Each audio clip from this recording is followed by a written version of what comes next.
to help small businesses that are located here in Montgomery County. We are led by a group of very dedicated volunteers and small business owners, and our main concern is to help our members grow their business. And we are committed to providing what we call care to its members: connections, access, resources, and education. Here is our board. These are our very dedicated board members who so graciously volunteer a lot of their time to make this organization a success. And in their own right, they work very hard to bring to you programs such as this, and in addition, social events that we hold throughout the year, which have been a little bit crimped by the pandemic virus this year, but we look forward to getting back to that routine where we alternate general education sessions such as this with social networking sessions that help our small business community kind of connect and also fosters and grows the small business community. I'd like to also say a special thanks to Carrie Foster and Hosey Simpson, who do a lot of work behind the scenes to make the wheels run, so to speak, behind this organization. And also our IT and technical personnel, who have, especially during this time of the pandemic, have allowed us to continue to bring you these educational sessions via Zoom and other means, Paul Campanella and Caitlin Liu. This is our brief agenda. I want to remind everybody that your microphones have been muted, but that if you want to ask any questions, there should be a Q&A button at the bottom of your screen in which you can type your questions, and we'll get to those at the end of the presentation. And so without further ado, I'm going to introduce our main speaker today. His name is Michael Shuman, and he is an economist, an attorney, an author, an entrepreneur, and a leading visionary on community economics. He's the director of the Local Economy Programs for Neighborhood Associates Corporation and an adjunct professor at Bard Business School in New York City. He's also a senior researcher for Council Fire and Local Analytics, where he performs economic development analyses for states, local governments, and businesses around North America. He's credited with being one of the architects of the 2012 Jobs Act and dozens of state laws overhauling securities regulation of crowdfunding. He has authored, co-authored, or edited 10 books. One of his previous books, The Small Mart Revolution: How Local Businesses Are Beating the Global Competition, received a bronze prize from the Independent Publishers Association for Best Business Book of 2006. A prolific speaker, Mr. Shuman has given an average of more than one invited talk per week, mostly to local governments and universities for the past 30 years in nearly every U.S. state and more than a dozen countries.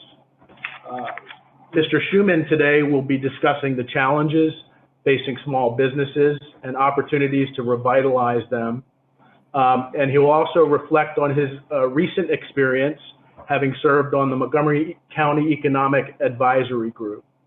So with that, I will let Mr. Shuman, oh, and one other note, I do want to thank a couple of special guests that I believe we have on today.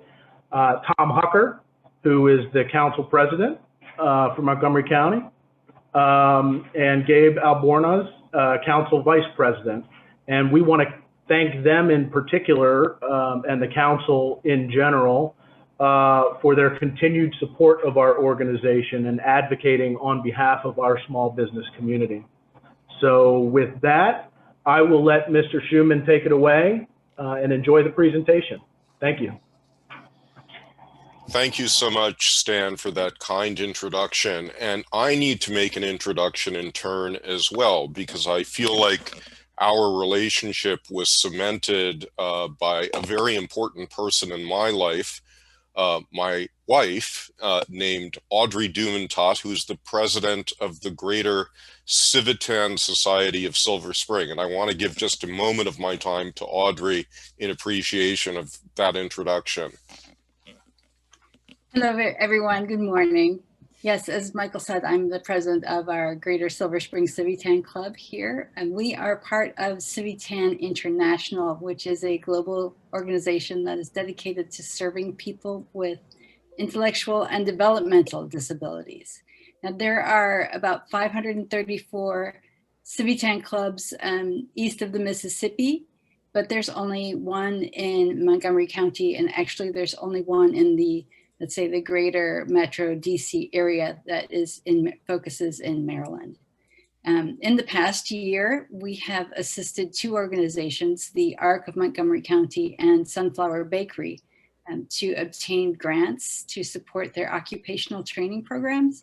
And people with intellectual and disabilities and intellectual and developmental disabilities have really been hard hit in the pandemic in terms of loss of jobs. And we hope that we wanted to co-sponsor this event with the Montgomery County Small Business Association, particularly to help small businesses become more aware of county and non-governmental resources that might be available in case you want to employ someone with a disability. So we, in the coming year, are going to do a subsequent event to this where we're going to try to invite panelists that can help you.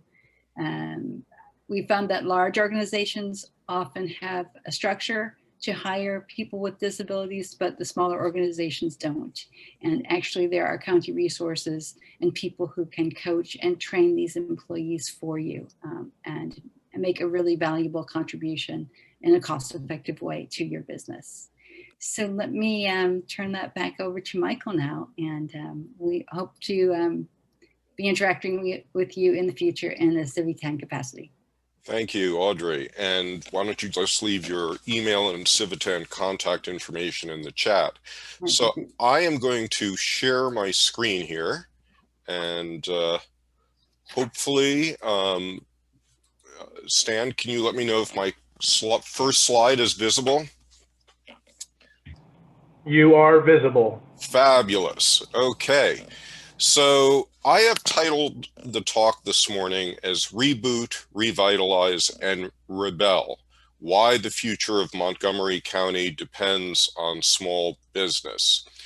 And I think, like everyone across the United States, we in Montgomery County are reeling from the impact of COVID-19 and the shutdowns that were necessitated by it.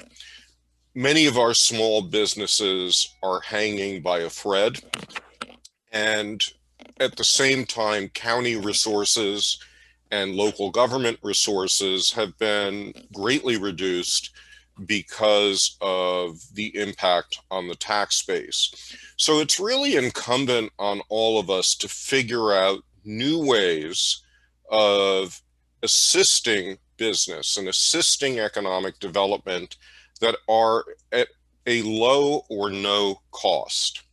And I think that was probably the feeling behind the Montgomery County Council asking for a new economic development story. And sometime early in the summer, they decided to call for a committee that would put together an economic recovery roadmap for long-term success. They wanted a new economic development story.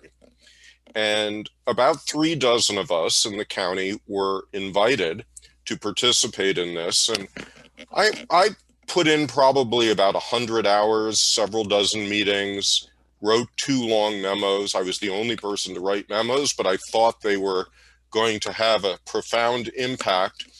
And what I want to do in my talk is share what I did inside this particular committee. I want to share how the county responded to it, and I want to reflect a little bit on what this means for small businesses going forward.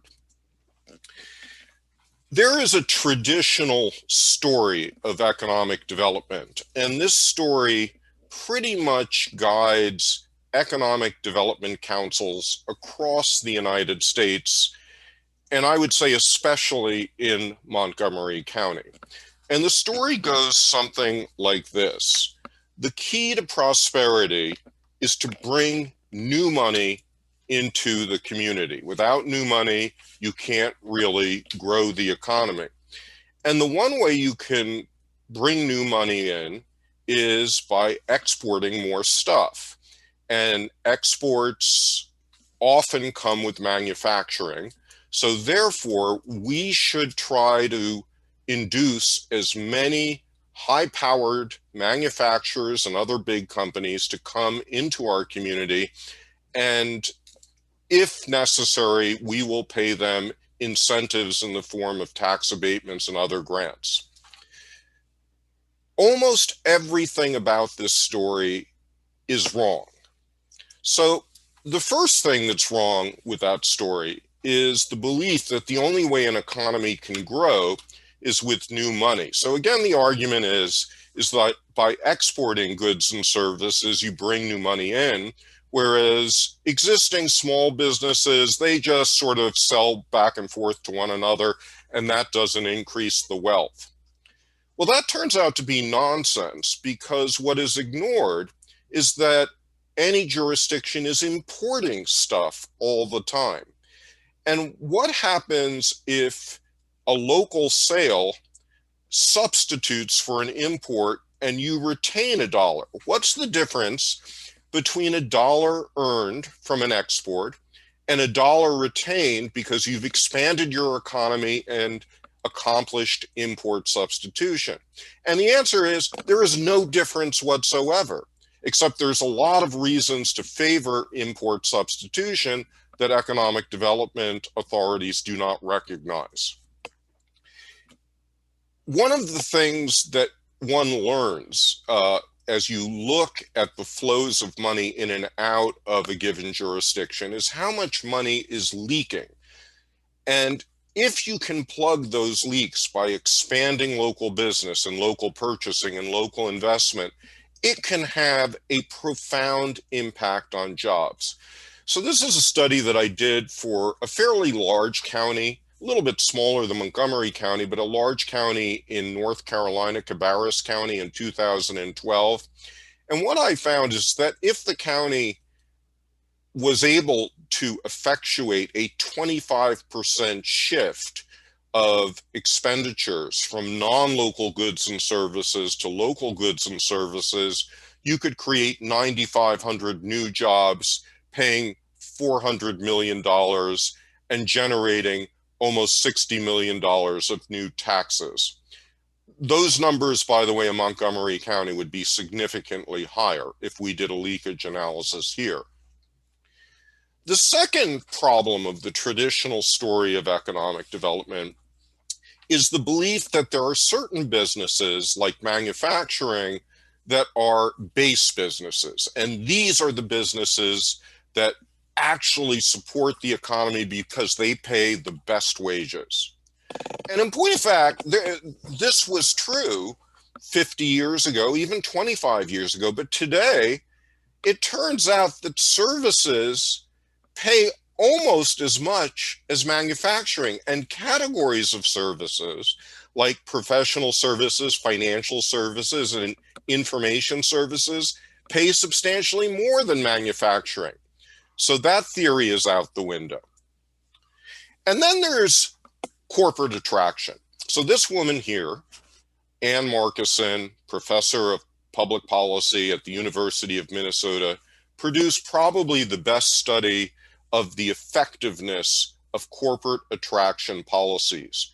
And she assembled 24 scholars, half of them sympathetic to corporate attraction, half of them critical of it. And her conclusion in this volume is incentive competition is on the rise.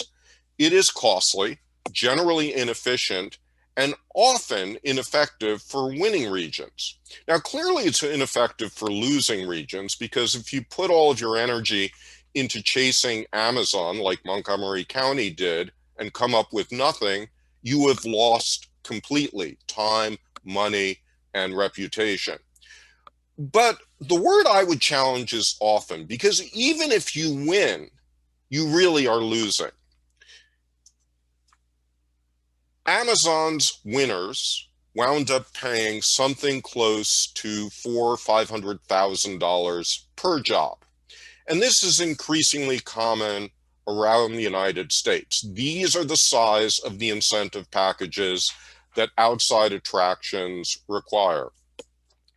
It turns out that there is a different way of generating jobs. And if you look at the right of this photo here, the guy on the right is named Lou Stein. He is a economic developer in Appalachian, West Virginia.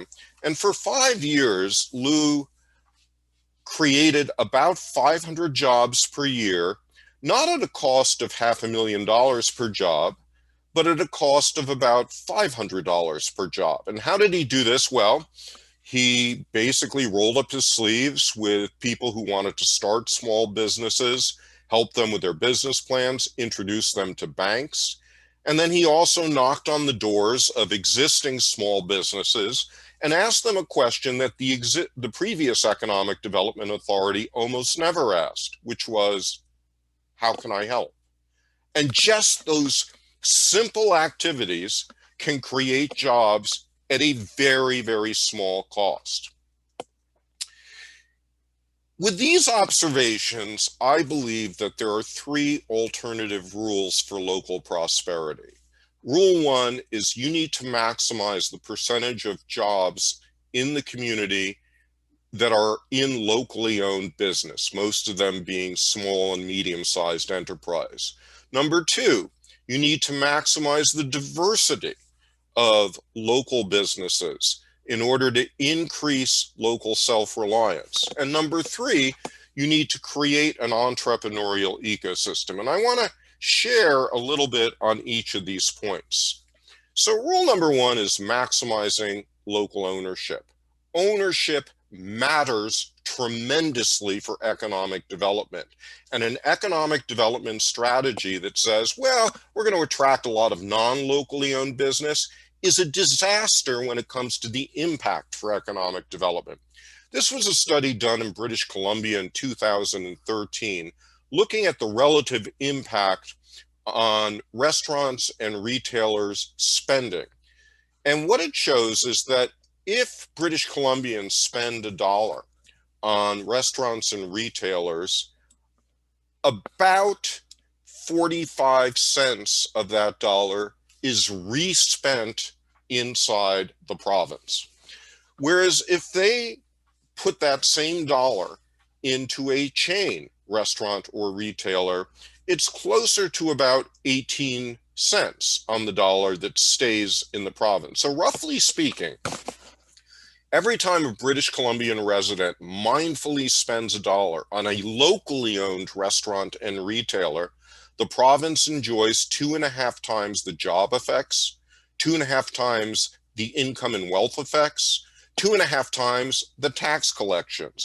We're not talking about small degrees of difference. And there have been several dozen of these studies done over the last 20 years, and every single one of them shows that when you compare 2 similar businesses or 2 similar industries, one locally owned, one not, the locally owned business or industry generates 2 to 4 times the job and economic development impacts.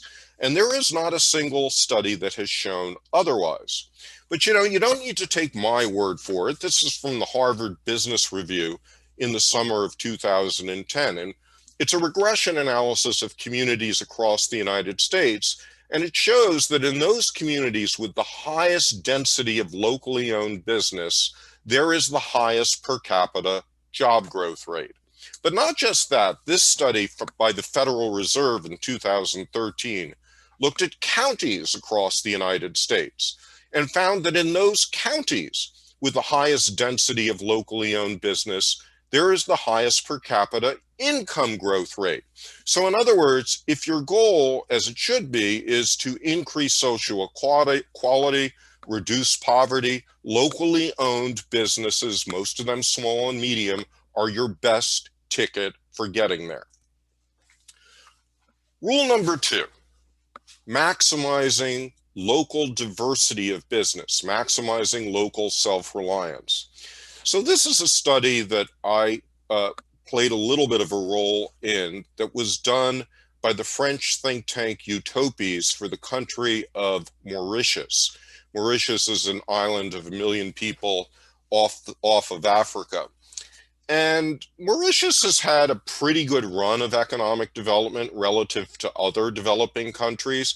And thus far, it's primarily been based on exports of financial services or sugar or tourism. But what Utopias was able to show Mauritius is that for the next stage of economic development, doing import substitution was the ticket for getting there. And there are dumb ways of doing import substitution through trade barriers and technology blockages. But the smart way of doing import substitution is encouraging people to buy more local and encouraging local businesses to diversify the goods and services they produce. So I want to give an example of smart economic development done not by a city, but by a company. And this is one of my favorite companies in the United States. It's a delicatessen in Ann Arbor called Zingerman's. Zingerman's opened in 1980. Its first 10 years were extremely successful, and then they had a dilemma. We have to grow in order to retain our managers.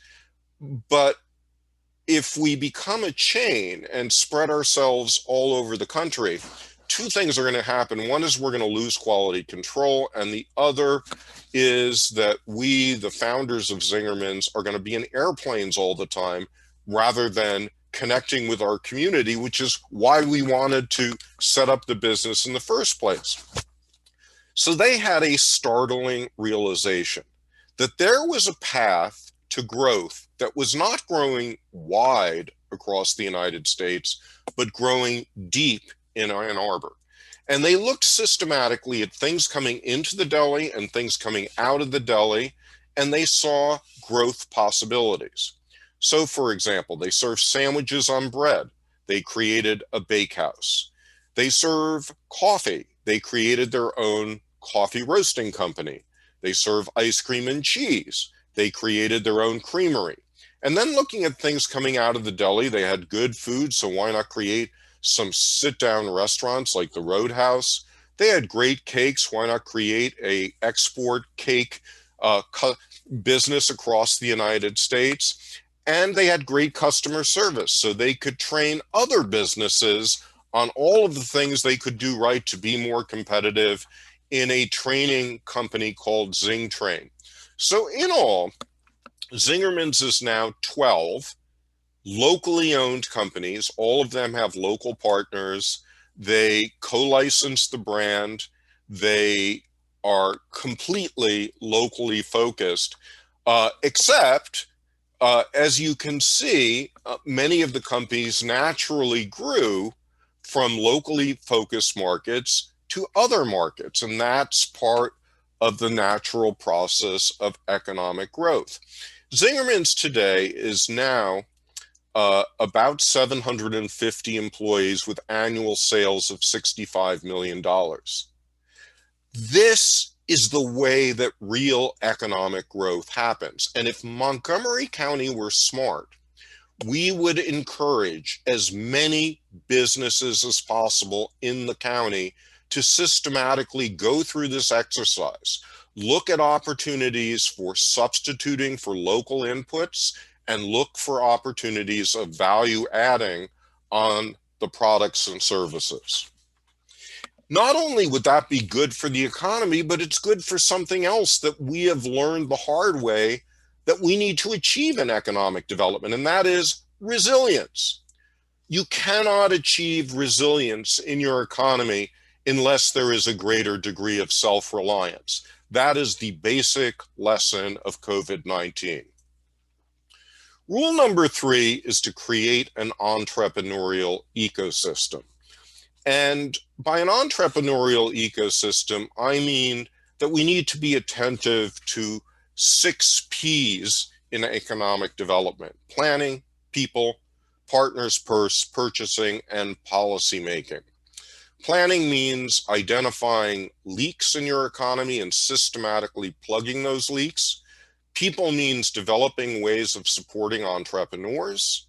Partners means developing networks of local businesses like your small business association that enable participants to compete more effectively as a team than they would on their own. Purse means encouraging people and businesses to buy more local more of the time. Purchasing. And then purse is about harnessing savings, either short-term savings in banks or long-term savings in pension funds, and putting those to work in local businesses. And then policy making. Look, I am a policy-making minimalist. I think that the one thing that it's essential for local government to do, for county government to do, is to stop destroying local business. And what county has not realized is every time they give $1 of an incentive package to an outside business, they are hurting the competitiveness of small businesses like you on this call. So I, as a member of this council that was advising the county council and the county executive, I tried to educate my fellow teammates about all of these ideas, and I gave them 7 big ideas for how to jumpstart the county economy. So I use the moniker the Magnificent 7. They fought like 700. So let me tell you what these 7 are. The first is just call it quits on incentives. Put up a flag and say, you know what? We're out of that business. We're not going to waste another penny on Amazon or any other corporate attraction. And we're going to focus our precious resources on nurturing the small local businesses that are essential for county growth. Second, we're going to overhaul procurement. Now, Montgomery County does a little bit of local procurement, and all of that is good, but it could do so much more. And that's because the framework of procurement is fundamentally broken. And what I mean is that procurement never pays attention to the tax dollars that come from the people bidding for contracts. This guy here, Brian Gallant, was a premier in New Brunswick in Canada, province in Canada, and he helped to set in motion a fundamentally new way of doing procurement. And basically, every company in New Brunswick that is looking for a contract has to represent what percentage of the contract is going to be respent in New Brunswick. And by doing this kind of calculation, you can start to pay attention to how the tax dollars flow. What you realize is that sometimes the lowest bid, when that bidder is not present in Montgomery County, is not going to be the lowest bid. So overhauling the way we do procurement would greatly increase government spending on local business and stimulate the economy. Another thing that the county could do in the name of procurement is mobilize its anchors to do more local purchasing more of the time. This has been a very important economic development policy in Cleveland, where the largest hospitals and the sports teams and the universities have all gotten together to make a concerted effort to do local purchasing as a way of boosting the economy. This is not happening in Montgomery County. Number 3, move the county's banking services to local banks or credit unions. Here's what we know about local banks and credit unions. The probability of a dollar put on deposit in these institutions being lent to a locally owned business is 3 times greater than the probability of a dollar going into Bank of America or PNC or any other global banking institutions. This is what has motivated the cities of Tucson and Phoenix to move their banking services into these smaller institutions in order to stimulate more lending to local businesses. The county could do this, it is not. Number 4, promoting grassroots investment. Now, if I was with you live and in person, I would ask you all by show of hands to answer a couple of questions for me. And one of the questions I would ask is, those of you with pension funds, how many of you invest at least 1% in locally owned business? And my guess is that there would be very, very few hands that would be up in the air. Now, this is a weird and perverse finding, because it turns out that across the United States, depending on how you define local, 60 to 80% of our economy is locally owned business. 60 to 80% of the jobs, of the value added, of the growth in the economy. And yet we as investors are systematically over-investing in the Fortune 500 economy that we distrust, and under-investing, not investing at all, in the local businesses we know are essential for economic development. It's mad the way we do this. Now, it happens for a reason, and the reason it happens is that there is securities laws that have basically created a system that favors Fortune 500 companies and grassroots investment in them. Well, the good news is that that is about to change. And if we were to change it, if we were able to mobilize Montgomery County's residents to move, say, 60% of their savings into the 60% of the economy that is locally owned in Montgomery County, that would be $170 billion. This ain't chump change we're talking about.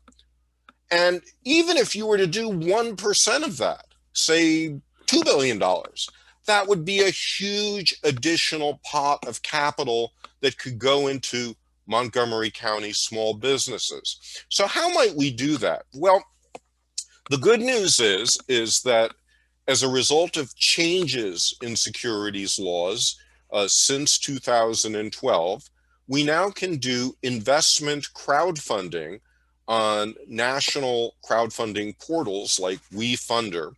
And here are some interesting statistics. Crowdfunding was legalized effectively in 2016.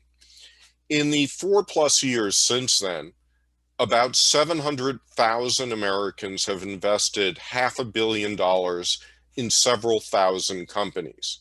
The average company is raising, through investment crowdfunding, close to $300,000. The average investor is putting about $800 per person into these companies. The most successful businesses in crowdfunding have been those run by women and people of color. In other words, those people who have been most systematically excluded by the conventional capital markets, by the banks, by the venture funds, by the angel investors, are the biggest beneficiaries of grassroots investment through investment crowdfunding.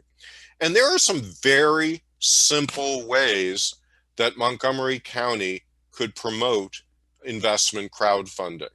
And investment crowdfunding not only is investment in business, but it could be investment, for example, in real estate, or investment in helping to get people out of debt. This particular website here, Small Change, is all about financing of real estate projects across the country, affordable housing, neighborhood shopping centers, through small scale investment. And here's another piece of good news. It used to be that the most you could raise through investment crowdfunding was $1 million. That has been changed and will soon be $5 million. So all kinds of projects, all kinds of expansion can now be done through grassroots finance. So I want to give two examples of things Montgomery County could do in order to facilitate crowdfunding. Many of you might recognize this guy. He is my favorite business person, Andy Shalal, proprietor of Busboys and Poets.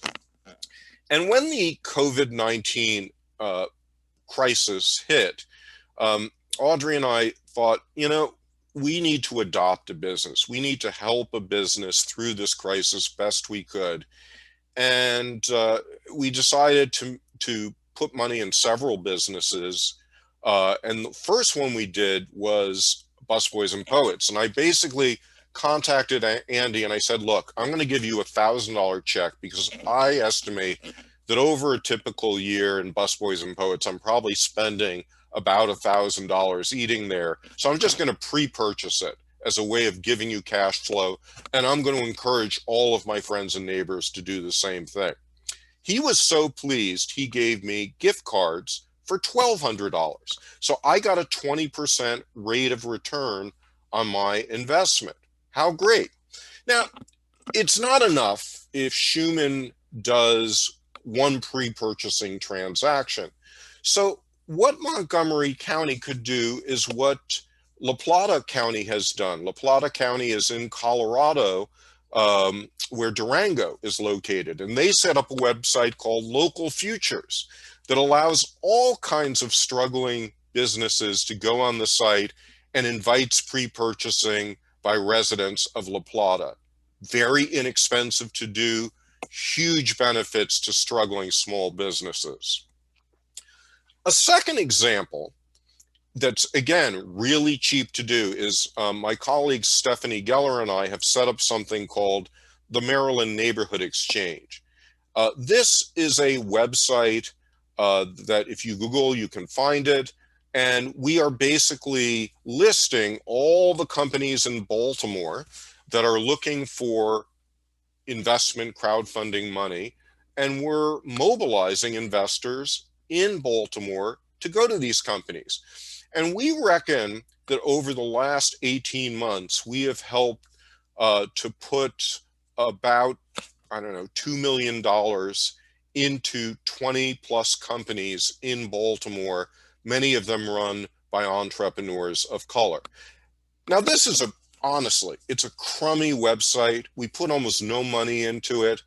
Montgomery County could do this too for 10 cents. And they're not doing this.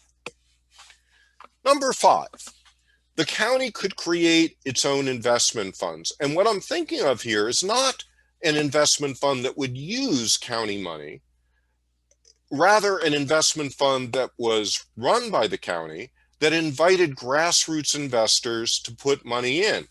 So for example, if you lived in San Mateo County in California, you would see an affordable housing fund like this.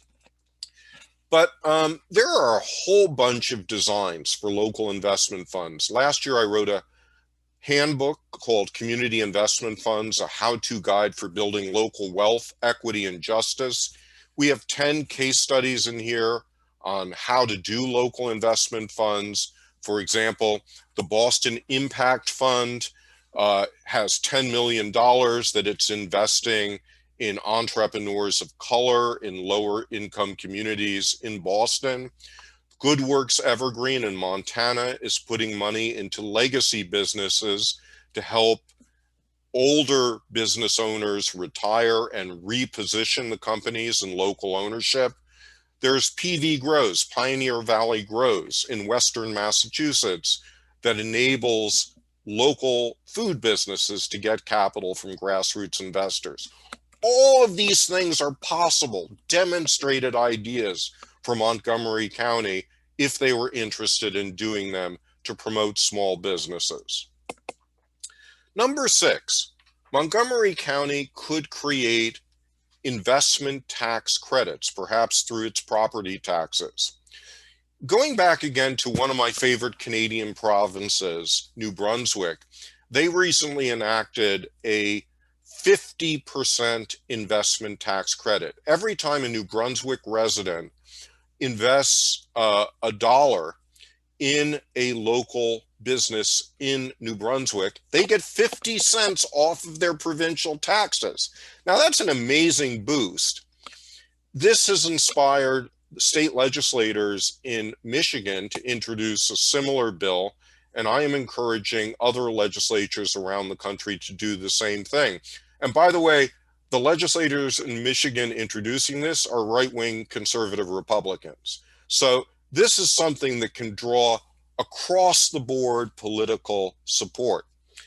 And the county, I think, could be doing this as well as a way of encouraging people to do grassroots investment in local business, or encouraging them to put money into county-led funds that support various kinds of priorities. Number 7 is just redesigning economic development. And here I recommended to my colleagues in the Economic Advisory Group a whole bunch of different things. Creating new indicators for success that would really get at the heart of how small businesses were doing, putting into effect a communication system that would link as many small businesses as possible with economic development administrators in the county, creating a blue ribbon panel of small local businesses like your association that would advise the county executive and county council on what kinds of legislation was needed, to create a network of mentors to help aspiring entrepreneurs, to do various forms of local purchasing. For example, introducing local purchasing loyalty cards and loyalty apps, which have really been very poorly introduced into the county so far. To create a purchasing co-op so that local businesses could collectively buy things like food or paper goods or electricity, and by buying in bulk, buying as a group, you could bring down the costs. Or to mobilize anchors like hospitals, universities, in order to do more local purchasing, or create community land trusts, which could greatly enhance the availability of various forms of affordable housing. The point is none of these things are simple and can be done immediately, but if you're focused on the wrong things, you'll never get to them. And I have the picture here of a woman that I had my first conversation with this past week. Her name is D.T. Ogilvy, Professor D.T. Ogilvy. She's a professor of the Rochester Institute for Technology.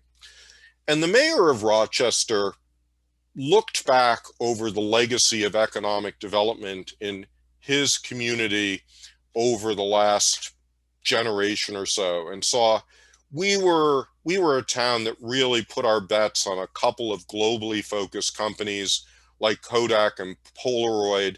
They both went south, and now we're destitute.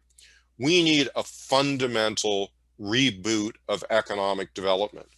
So the mayor brought in DT, and DT basically dissolved all of the apparatus of economic development and rebuilt it from the ground up, and rebuilt it to favor local small business and to favor the kinds of grassroots investment options that I'm talking about here.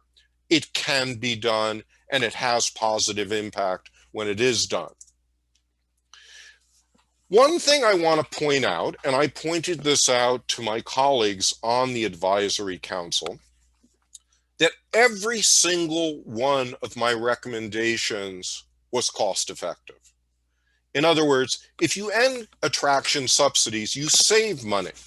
The cost of overhauling procurement, changing your banking, or promoting grassroots investments in the ways that I suggested cost almost nothing.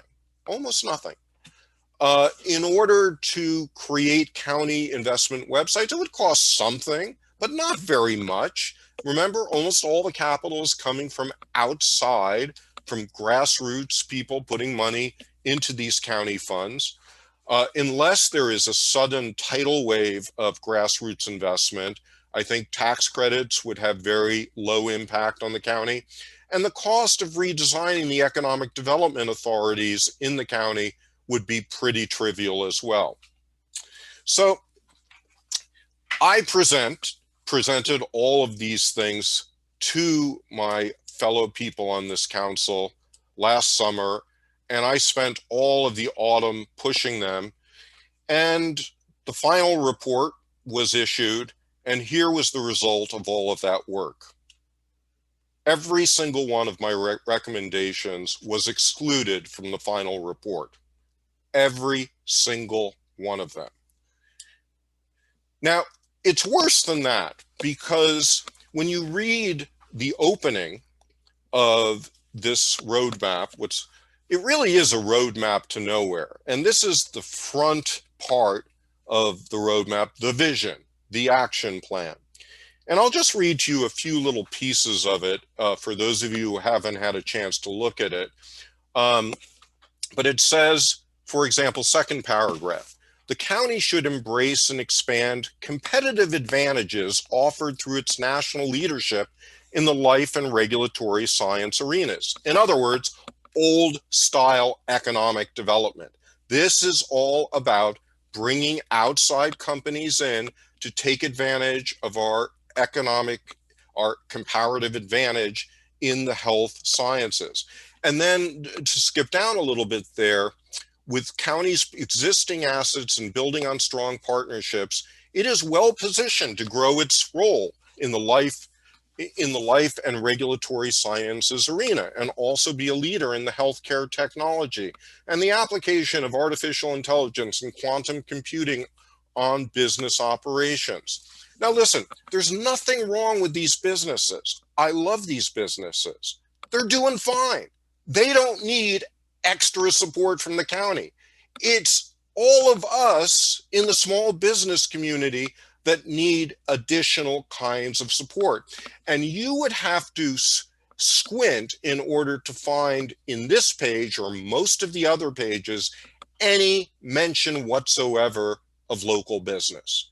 Local business has been completely marginalized. And this happens all of the time in economic development discourse. It's what I often call elephant mouse casserole syndrome.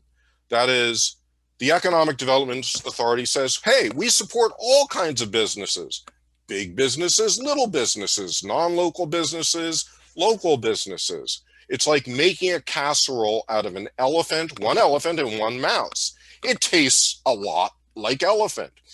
And the problem is that we in the small business community have been treated like mice. And this is why it is essential that we rebel. That's why I put the word rebel in the title, because I feel like what we are doing right now is not being heard by the county. The county is systematically excluding the ideas that could benefit us. And we're going to need to get louder. We're going to need to get organized. And in the meantime, we're going to need to act on our own. And that's why I am now working with as many communities as I can in educating them about grassroots investment. It would be nice to have the county supporting this kind of stuff. It's not, so we're going to just do it on our own. And through our own work, through classes, we can help to build up the local investment ecosystem.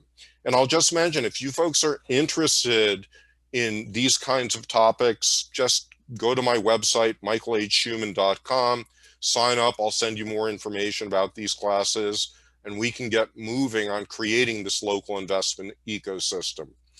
I want to just finish on my card here. I invite all of you to stay in touch with me, even if we don't get a chance to talk on this online forum, my phone number, my email, my website. And I'm going to stop there and open this up for questions.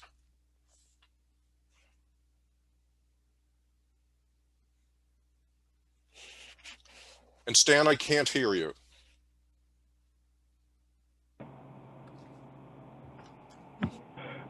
Thank you, Michael. That was... Oops, you're silent again. We lost you. Now you're back. Can you hear me? Can you hear me? You're going in and out. Yeah. Okay, I'm sorry. I just wanted to thank you. That was a great presentation. I think you shed a lot of light on topics and statistics that a lot of folks attending here probably were unaware of.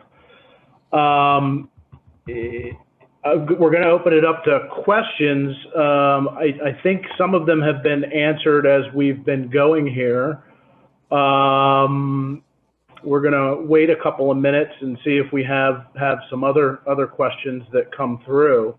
But judging from some of the comments that I was kind of following through the chat as you were presenting, I think you informed a lot of folks on here, and we certainly appreciate you doing that.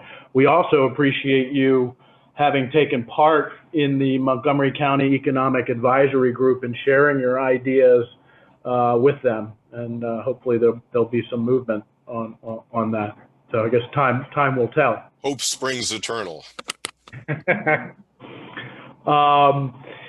I don't see any questions coming through. Actually, there's a couple. I see. There we go. Is there any research on getting retired people involved in the SBA? Well, there's of course mentorship networks that involve retirees, but I'm kind of upbeat about the SBA because the woman who is about to start running the SBA, Isabel Guzman, was a tremendous small business advocate in California and gets it with local investing. And I think one of the problems with the SBA up to now is that the only way that they have interacted with local investing is through their loan programs, which usually require people, to sign their houses and their children away as collateral before they get the loan money. So educating people about crowdfunding is like a game changer for what the SBA could be doing. So next question here was, given what you have shared, what are some of the things that small businesses can do to help support advocacy to Montgomery County to improve how they're handling some of the shortcomings you raised? So I think, having failed at advocacy, I'm not the best person to ask, but my instinct is that your association should basically get a designation from the county and say, we're going to give you an annual report every year on the state of small businesses in Montgomery County, and we're going to give you advice on how to change policy. And we're going to ask for at least as much money as you're giving your other big business economic development council to do these things. I think that's a reasonable ask. And with that ask, you can start being in the position to do serious advocacy and have a voice that is equal to the big boy economic development council. And if you think about it, it's nuts. Why does a tiny fraction of the economy that's based on the attraction of outside business, why do they get nearly all the county money in economic development? That fundamentally has to change. Let's see. There was another question from Clark Kendall. Why are Montgomery County employees directed to Fidelity Investments in Boston? Why don't they use some of the money for more local purposes? So this is a complicated question. And I believe that Montgomery County, if they wanted to provide local employees with a local investment option, they could do so. It would be hard. There's not a lot of examples out there. And the reason is that if you think about it, the local investment ecosystem will require 4 different kinds of changes. So the first is we have to make it cheaper and easier for companies to issue securities that grassroots investors can buy. The second is we have to make it easier for the investors who hold those securities to resell them in things like local stock exchanges. The third is we have to make it cheaper and easier for investment funds to pool those securities, to manage those securities. And then finally, we have to make it cheaper and easier for institutions like Fidelity to put some money, pension money, into these kinds of pools of local investment.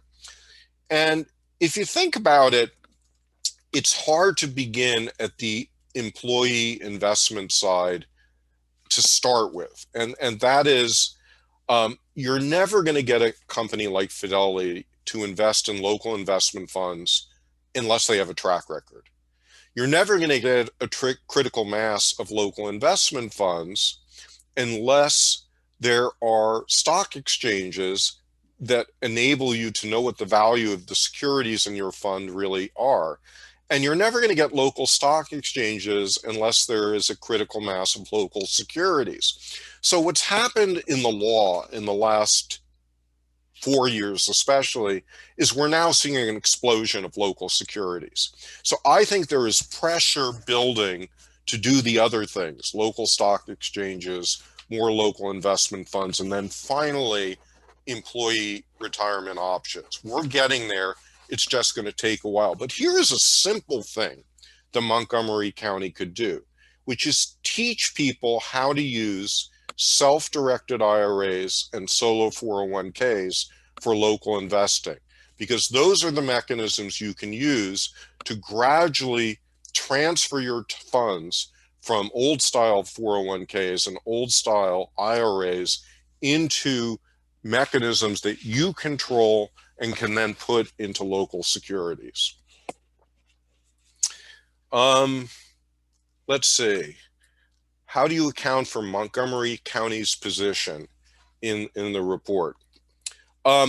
So I would say the first thing I would point out is that there was a diversity of voices on the advisory council. And there were other people who had my view, some of them on this call, and we were systematically shut out in the edit and input phases. And I just feel like, you know, the county went into this with an attitude of, we actually know what we want and we just want you to support it. At the end of the day, that's what this advisory council was all about. And if the county wants to do this again, they need to be genuinely interested in new ideas and genuinely interested in repositioning economic development. I'm not sure that the right people are in leadership positions in economic development who can do that. I could make recommendations to them of people who could do that, but it's going to require a change of personnel and a change of political edicts from the top. So next thing, Montgomery County is the largest employer. Well, okay, I don't understand that one. So we are VivSoft, a women-owned minority SBA located in Rockville, a very interesting point on setting up the county website. We can offer our website services for the growth of county and local business. Fabulous. Anyone in the county on this call now, take advantage of Anita Rappaport's offer, and for almost no cost, you could start moving ahead local investment. And that's pretty much what I see up there. I don't know if there's other questions in the chat you see. The only thing I see, Michael, is Mercedita had asked the question, what are some of the things that small businesses can do to help support advocacy to Montgomery County to improve how they're handling some of the shortcomings that you raised? You may have touched on that in some of your answers. Yeah, I mean, I think, again, an association like this one is probably the best channel. But I think an association like this has to be more assertive, has to understand, part of the role is advocacy, and it has to be to say no to certain things. And I really want to emphasize this point. One of the fundamental problems of economic development is that it tries to be all things to all people. And it says, well, we're supporting big businesses and little businesses. The problem is that every dollar that they put into supporting big business is a dollar unavailable for supporting small business. We're all operating on thin budgets, and the budgets have gotten thinner because of COVID. So we really have to make some choices here. And the county's choices right now are not you, unfortunately. And we have to mobilize to make those choices different.